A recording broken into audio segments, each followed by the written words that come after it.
but I think it'll help.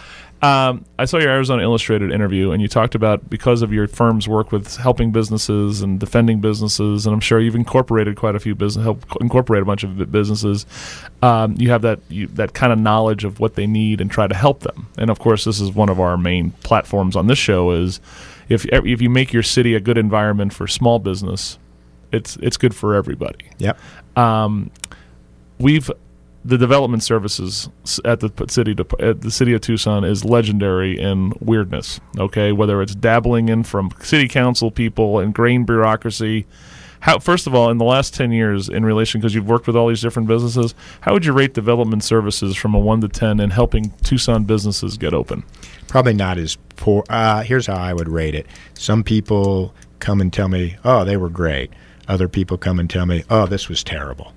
Okay, and it's so I think it's spotty, but I think that in the last couple years, I believe Ernie Duarte is really trying hard to do a better job. He's got a hard job. He's got a very difficult job, and part of it comes from the direction of these various council folks. I mean, they can pick up the phone and steer something. Was it Fletcher McCusker who said that he can basically, because of who he is and what he's doing, he can get things done through development services. He's on the record saying this, that he can get things done quick. But if you're not a Fletcher McCusker, you go through a bunch of hell. And he's like, that's not that right. Okay, so here's what I'm proposing. Yep. First of all, I'm proposing that in my office there's going to be a small business advocate. It's not going to cost any more money. It's not going to cost any extra bureaucracy.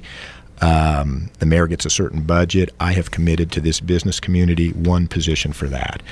You've got to start going through the process, but people know when they hit the wall, and when they hit the wall, they'll be able to come to the mayor's office, and I will be in the trenches, and my staff person will be in the trenches.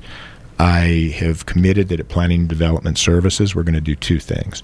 One, we're going to continue to cross-train our inspectors so that you'll have at least no more than one point person for any project. So when you're doing an addition or doing a rebuild, you don't get 3 inspectors. You get one person to give you a consistent answer, which also goes along with revising the land use code, because there's certain just things in the land use code. You read them one section, you read another section, you get different answers. You are correct. And then we're going to, what my understanding is that actually, it may come as a surprise to you guys, that the city, if you're supposed to get a permit within the first 20 days, their average is actually under the national average. They actually do it a little quicker. The problem comes for those cases that fall through the cracks, and whatever makes them fall through the cracks. And land use. When you start doing rezoning and landing, that's when it really gets this 18-month goofy stuff. I mean, and so instead of just after 20 days, we're going to extend time periods and have checklists so that matters will come to the head of the department, will come to mayor and council if required, and we just have to be more hands-on that way. Absolutely. Here's the thing about, and here's my basic philosophy. I believe a community strength is in part measured by its public sector, the strength of its public sector.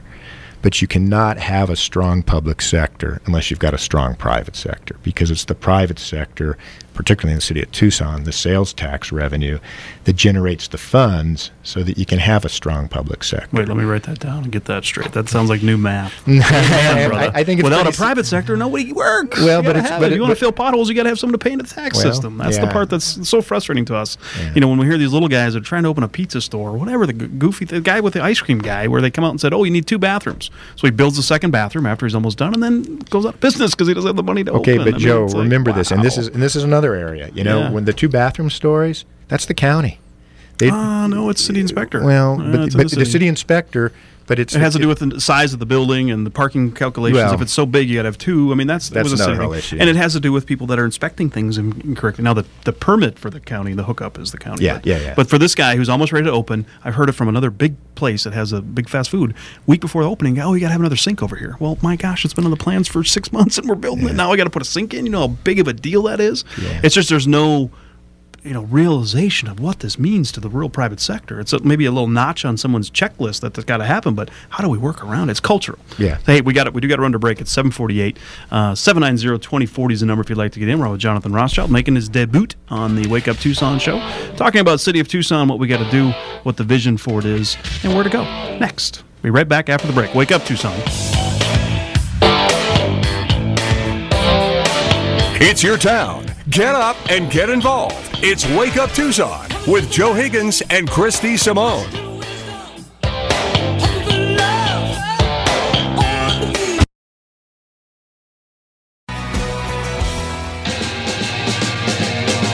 Wake Up Tucson with Joe Higgins and Christy Simone on 1030 KVOI, The Voice. 7:52 in the morning. Joe, Chris, Jonathan Rothschild, Ed Alex in the tune, 790-2040. Wake Up Tucson at gmail.com. Let's go to the phones. We got Mark on line 2. Mark, good morning. Welcome to the show. Hello. Hey, I'd like to have a commitment from Mr. Rothschild. Male Walk-Up used to appear on all the talk shows. Some of them. No, well, he used to. He used to appear on Scott. Now, this is years ago when he first got elected. He used to appear. And then all of a sudden the heat came on, and the talk shows would give him a hard time. And then he refused to appear. And I want a commitment from him right now, if he's elected mayor, that he will appear on your show, John C. Scott's show, Amy's show, let's see, the guys over on KNST and the other talk shows. So access. On a quarterly basis if he's elected mayor. All right, Jonathan, that's access and communication back to the voters and to the staff. We have a lot of people from Tucson that work at Tucson listen to the show to find out how things are going over there. No, I got it. So, well, you communications. And I'm sorry, the Mark. listener's name. Mark, maybe there were less talk shows when Bob started off. I have made a commitment to hold a press conference every week at the mayor's office, inviting TV, radio, and press. I have made a commitment to go out on a neighborhood town hall. Just there's 6 of them, and once a month, so twice a year to every ward. And I have made a commitment to be open to the media. In fact, before we got on the air today, Joe and Chris were negotiating exactly Absolutely. how often I would. He wants to come on every week. We said once every quarter. We're back and forth, so we're not sure. So I am going to come on. I've been on Buckmaster. I've been on Scott. I've been on this show. I've been on Mark Ross. And no, communication and listen. Everybody's got a right to know what's going on, and they got a right to know what's going on from the top. And so you have that commitment. Hey, Mark, thanks for the call, sir. Have a good day. You know, our thing with Bob was always that he would say, oh, I'm a weak mayor and blah, blah, blah. And our thing was, look, is that Bud Foster's sitting there at the end of every council meeting with a camera and a microphone waiting for a soundbite. And if something went down at that council that wasn't the right thing, you should go up to the people of Tucson and say, you know something? I don't know what happened there. Not a big fan of it. Right. And he never took advantage of that. So hopefully this is something you're committed to. So well, and one of the things I'm hoping is, you know, and speaking of Bud Foster, I went out. I've been out to all the TV stations because what a different culture that is. Mm-hmm. And I was talking to Bud and said, Bud, I'm going to have weekly press conferences. And he said, well, why would I want to come to a weekly press conference of some weak mayor? And I said, well, and I talked about really what the mayor's real responsibilities are and how important a position it can be. And I said, but if you come to the press conference every week, we can continue this conversation every week. And I'm going to invite everybody because I think the best way to get that word out is for there to be multiple voices hearing it. Bud likes Earl Grey tea and Perrier water. So 790-2040. Let's go to line 3. John, you're on with Chris, Joe, and Jonathan Rothschild. What's up, John? Hey, good morning, guys. Hey. 2 questions, if I may, real quickly. What in your education as a lawyer at the University of New Mexico helps qualify you to become the mayor of a city of 1 million people? Okay. And if I may, on the second one, we're talking about transparency, communication, accountability. It's one thing to talk about it, and it's another thing to have an actual game plan to bring those things about to the city of Tucson. I'd like to know what that game plan is. Absolutely. Thanks, John. 2 good questions. I don't think going to law school trains you up to do much anything other than to be a first-year lawyer. Amen, brother. My training for this job has come from living in this community my whole life, from being a business lawyer here for hundreds of small businesses, getting them started, finding them their financing, helping them through their personnel problems, helping them through their difficult problems for 30 years. It comes from my leadership roles at Casa de los Niños as president, at Handmaker as president, as running Operation Deep Freeze, as being involved in this community on all levels, including the Parks and Recreations Commission, and I don't like to read the list. He's on more committees than Higgins. No one's on more committees than Higgins. Jonathan, the reality is the Democrats, we are a progressive community. This is a Democrat. It's 2-1 voter advantage for the Democrats. There's a 20-year history of Democratic leadership and rule. One of the big critics Chris and I had along when it was Nina Trasoff and those folks, it was 7-0 votes, 7-0 votes. It seems like it was a party vote on everything. Very little debate, very little dialogue. How do you stand up against that machine and those folks in office that are from the same party, but does party go away once you're elected? How do you handle that? Well, for me, and I've said this over and over and over, I'm not into ideology. I'm not into partisanship. I'm into deciding things on the facts and whatever those facts are. But the fact is, you've been kind of put in by the Democrat folks. Well, you've got Tom Volge on there, and Jeff Rogers has kept folks out. They've done a very good job of. So how do you separate that? Do you think once you're in, it's kind of dance like no one's watching, and you're just going to? No. But I'd like to think that the work I did to bring this party together. I'm going to tell you, and this has come from a lot of people, and I was surprised. Everybody who I've gotten a commitment from, and I've got on my website over 2,500 supporters. I think at this point, I haven't done a count, at least 800 of them, if not 900, are Republicans and independents. It's a very bipartisan support. It's a very business-oriented support in some ways, although I've got people from all sectors.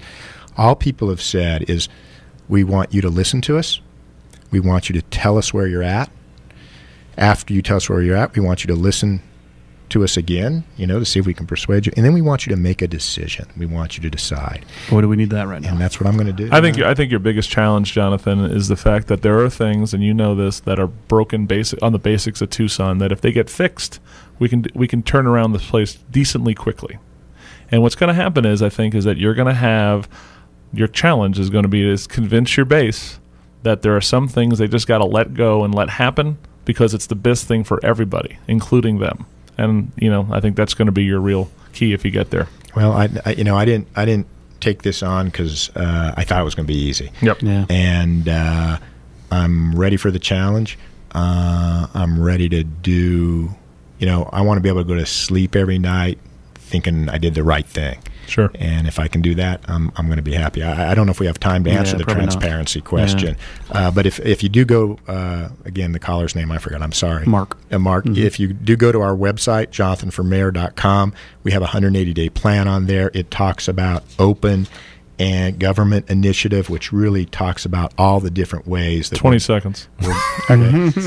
Press conferences, neighborhood town halls, meeting with area mayors and board of supervisors, traditional and social media, actually passing an open government initiative, an ordinance which will require certain things be put up so people can see them.